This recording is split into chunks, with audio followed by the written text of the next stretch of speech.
Hello, everybody. Thank you for stopping by another edition of the Massachusetts Whiskey Reviews. This is Thomas Metal 75. My name is Thomas Metal 75, and this is your Massachusetts Whiskey Reviews. Very cool. Don't forget to rate, comment, subscribe. That would help out the channel immensely. Okay, today we're talking about one of the classic malts of Diageo. One of 6 classic malts of Diageo. It is from the Talisker Distillery. It is the Talisker 10 single malt Scotch whiskey. Bam.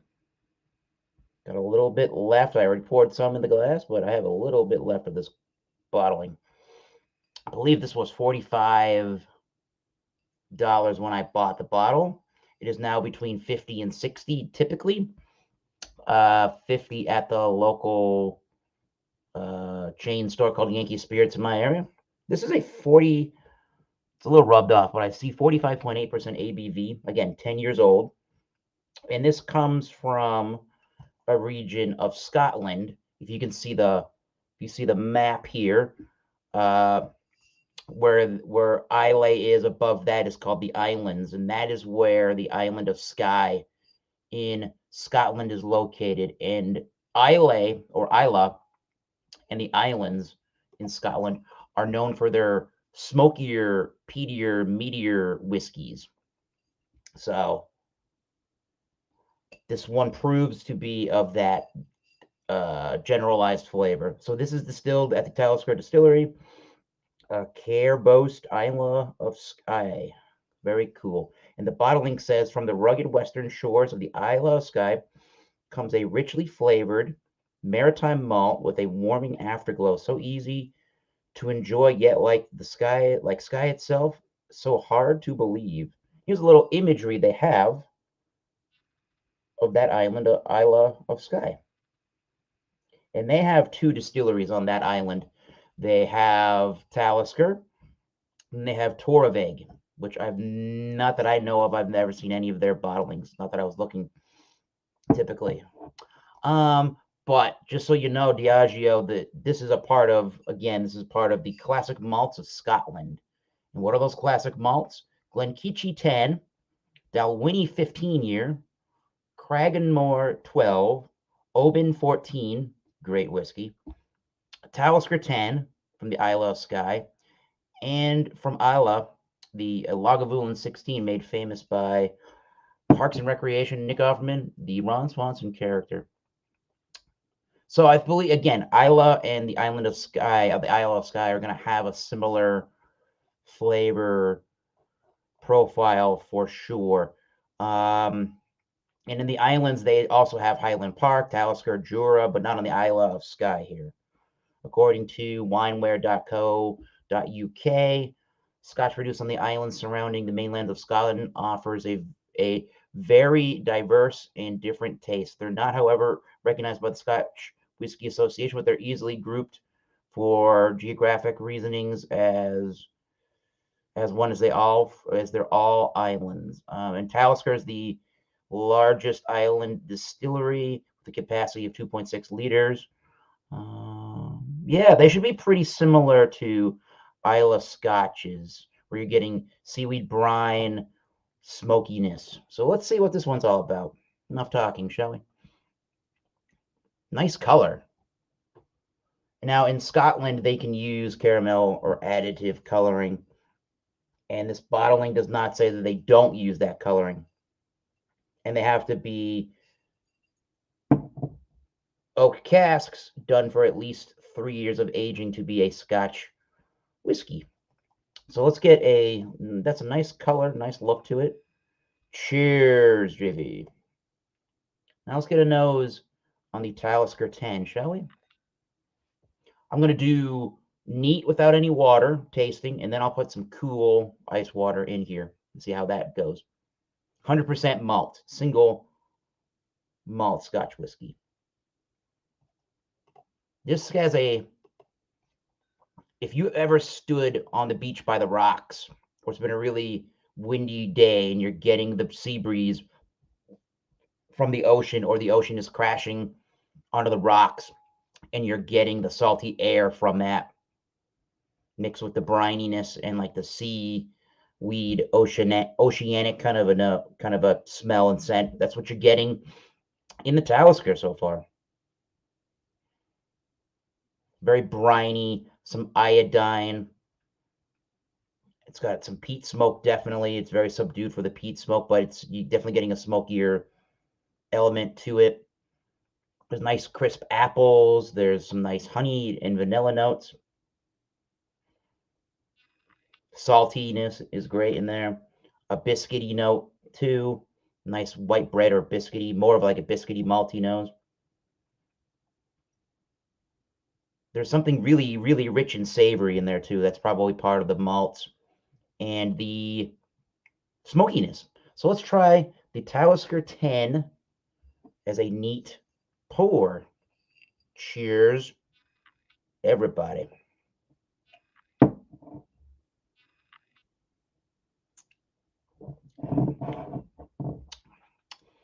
Get one more sip. Ooh, wait a minute. Nice warming.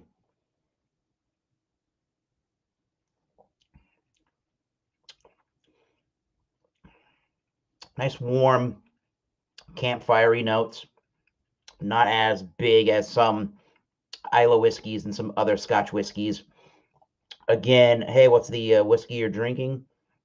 The Talisker 10 from Scotland. So you're not as big and smoky as, say, maybe you go and drink a Lafroig, but this has got a nice smoky peat, an earthy moss to it. The brininess is in there. Definitely, there's a salty complexion to it. There's the seaweediness to it, if that makes any sense. An iodine kind of note to it. Nice rich honeys. There's some leather to it, heather. Maybe a little bit of a cloviness to it, a herbalness to it, herbs to it. Honey crisp apples. Some vanillas are in there too. I like that. That's very nice. It's got a medium mouthfeel. There is some oiliness to it. It's not devoid of a coating mouthfeel. There's definitely a coating mouthfeel to this one.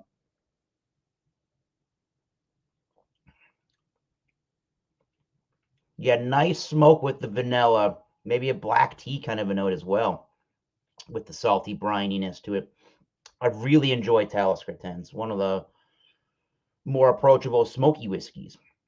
All right, so there's a little bit left. I'm going to put a little bit of some cool water into the Talisker and see how she does. Cheers, Tommy Carroll. Take a little sip of some water, too.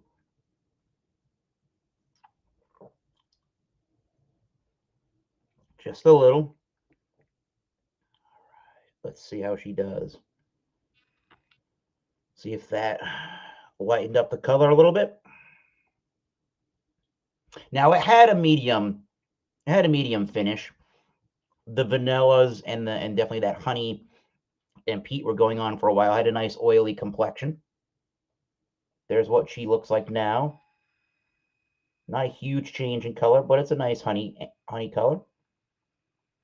Let's get a nose and see if the Talisker 10 with the water has changed any. I think more of the brine and the smoke. More peaty smoke, more campfire, and more briny, salty air, seawater air has come out in the glass entirely. That's cool. It smells very earthy, seashore-like, tropical, ocean. Not a lot of fruits in this either. Maybe more honey right after that. Very toasty, bready at this point too. Yeah, let's give it another try. Cheers. Leathery notes too.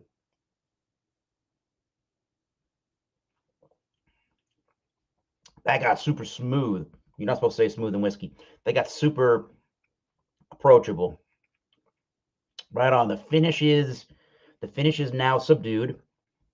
It's a small to medium finish on the shorter side, I guess. It is less oily, sad to say.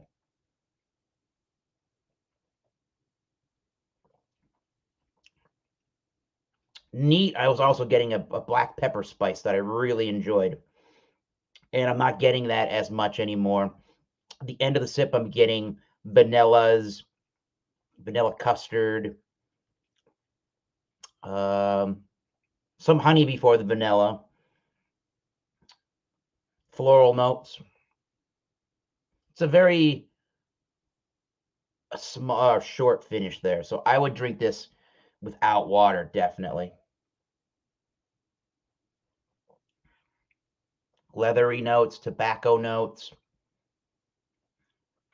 like a Connecticut shade cigar, like a mild cigar from Honduras or the Dominican Republic. Interesting. So I'm going to rate this product as a whole, and I would say, for me at least, drinking neat, just the spirit by itself in the Glencairn glass is a better option for me. I love this bottling. I would have no problem keeping Talisker 10 around as a single malt Scotch whiskey to go towards. If you're afraid of peat smoke, this is a perfect way for me to get you into it because it's all up in your face, but there's so much. Well, it's not all up in your face like your face was inside of a charcoal grill, luckily. But you're understanding that peat smoke, and it has so much malty flavors in the background too. Those are really big and bold. I think this is really approachable. The mouthfeel isn't too bold. The ABV, the alcohol by volume, is really nice at 45. It's got an easy drinkability. There's no burn. I didn't talk anything about alcohol presence in the dram. So 94. It's probably way better things out there on planet Earth, but this is a good old standby. And if you can find this at around $50, good on you. Yeah, man, that would be a great deal. So they have at my local store for Talisker products, they have the Talisker 10, which is $49.99. They do a Talisker 12 year now, $85.99. Talisker 11, for some reasoning, it's $117.99 American dollars. And they do a Talisker Storm, which is a non-age statement, an NAS, a non-age statement product for $41.99. That would be interesting to try it someday down the road. But the 10 is a staple, and I can see why it is a classic Diageo branded classic malt. So 94. Keep tasting those great whiskeys. Cheers. We'll see you soon. Thanks. Try some Scotch whiskey.